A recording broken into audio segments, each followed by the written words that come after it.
তুমি মিয়া হুজুর মানুষ, পড়েছো মাদ্রাসায়, তুমি চাকরি করবা মসজিদে, পড়াবা মাদ্রাসায়, তুমি কেন ব্যবসা করবা?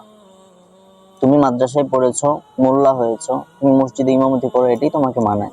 তুমি মাদ্রাসায় পড়াবা, এটা তোমাকে মানায়, তুমি ব্যবসায় কেন আসবা? হুজুর মানুষদের ব্যবসায় মানায় না, এই কথাটা আমাদের নয় বা আমার নয়। এই কথাগুলো আমাদের সমাজের কিছু অসাধু মানুষের, কিছু টক্সিক মানুষের, এই টক্সিক কথাগুলো তারা প্রায় সময় বলে থাকে। এগুলো আমি আগেও শুনেছি। গত পরশুদিন আমি যখন বাজারে যাই, একজন আমাকে বলে যে তোমার ভাই কি করে। আমি বললাম যে আমার ভাই, আমি সহ সবাই মসজিদে খেদমতে আছি।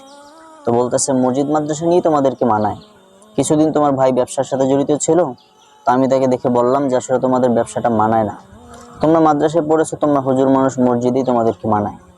এই ধরনের কিছু টক্সিক মানুষের কারণে আজকে আমরা নিজেদেরকে মেলে ধরতে পারতেছি না।